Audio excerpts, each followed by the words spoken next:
Pandey coaching की पाठशाला में आपका पुनः स्वागत है। और आज हम पढ़ेंगे जो जुलाई 1830 की जो क्रांति होती है, उस क्रांति का प्रभाव पूरे विश्व पर और यूरोप के देशों पर कितना पड़ता है, इसके बारे में आज हम पढ़ेंगे। और मैं सबसे पहले चाहूंगा कि जो भी व्यक्ति हमारे चैनल को देख रहे हैं, सबसे पहले हमारे चैनल को सब्सक्राइब करें और जितना हो सके हमारे वीडियो को जरूर शेयर करें। हम कल पढ़ाए थे कि जो जुलाई 1830 की क्रांति था, उस क्रांति के बारे में पढ़े थे कि वो क्रांति गृहयुद्ध से शुरू होता है और गृहयुद्ध से होते हुए वही गृहयुद्ध क्या होता है, वो जुलाई 1830 की क्रांति बन जाता है। तो जो 1830 की जो क्रांति थी, उसका प्रभाव यूरोप के लोगों पर कितना पड़ता है, इसके बारे में हम इस वीडियो के माध्यम से जानेंगे। कहता है कि इस क्रांति का प्रभाव पूरे यूरोप के देशों पर पड़ा था। यानी जो एक क्रांति है, ठीक ना, जो एक क्रांति है 1830 की क्रांति, इसका प्रभाव पूरे यूरोप के जितने भी यूरोप के देश हैं उन देशों के ऊपर पड़ता है। और वहां भी क्या होता है, राष्ट्रवाद की भावना का विकास होता है, ठीक ना। जब जुलाई 1830 की क्रांति होती है तो इसका प्रभाव पूरे यूरोप के देशों पर पड़ता है। और जब पड़ता है तो वहां के देशों पर भी क्या होता है, ये दबाव महसूस होता है कि नहीं, हमारे भी देश में क्या होना चाहिए, राष्ट्रवाद की भावना का विकास होना चाहिए। तो कह सकते हैं कि जो जुलाई 1830 की क्रांति का जो प्रभाव था, वह यूरोप के पूरे देशों पर पड़ता है और उनको भी महसूस होने लगता है कि हमारे भी देश में राष्ट्रवाद की भावना का विकास होना चाहिए। फिर कहता है कि इटली तथा जर्मनी का एकीकरण तथा यूनान, पोलैंड एवं हंगरी में तत्कालीन व्यवस्था के प्रति राष्ट्रीयता के प्रभाव के कारण क्या हो गया, आंदोलन खड़े हुए, ठीक ना।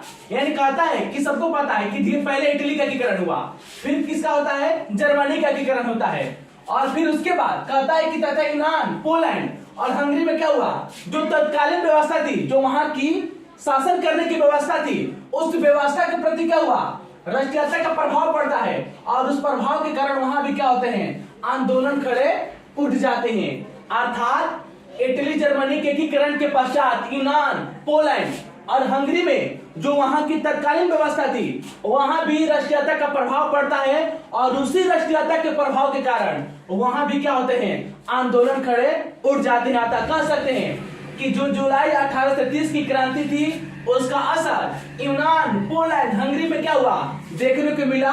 अर्थात धीरे धीरे उस आंदोलन का प्रभाव यहाँ पड़ता है और यहाँ भी धीरे धीरे आंदोलन खड़े शुरू हो जाते हैं।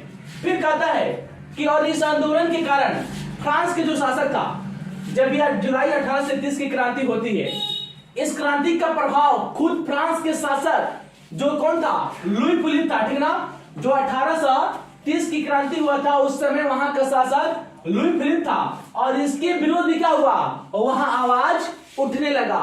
अर्थात जो जुलाई 1830 की क्रांति है, इसका प्रभाव फ्रांस के शासक लुई फिलिप के ऊपर भी क्या हुआ, पड़ने लगा। और फ्रांस के लोग भी क्या करने लगे, लुई फिलिप के विरुद्ध क्या करने लगे, आवाज उठाने लगे। और ऐसा महसूस हुआ कि पुनः क्या होगा, फ्रांस में एक और क्रांति आने वाली है, ठीक ना। यानी उसका एक और क्रांति का पृष्ठभूमि तैयार हो गया। ऐसा महसूस होने लगा वहां पर कि जल्द ही वहां पर क्या होगी, एक और क्रांति वहां पर शुरू होगी।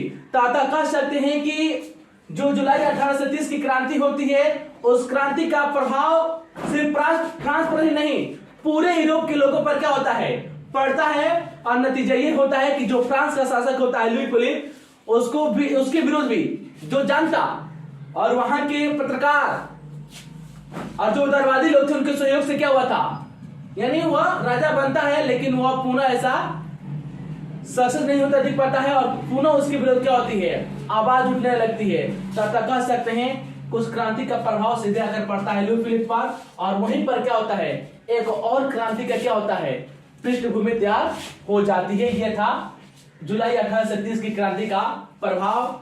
उम्मीद है कि ये वीडियो आपको जरूर पसंद आया होगा। मैं पुनः चाहूंगा कि जरूर इस वीडियो के बारे में आप अपना कमेंट या राय जरूर दें, और इससे भी अच्छे वीडियो आने वाले जो हमारा वीडियो होगा उसमें बताने की कोशिश करूंगा। और पुनः मैं चाहूंगा कि आप हमारे चैनल को जरूर सब्सक्राइब करें। धन्यवाद।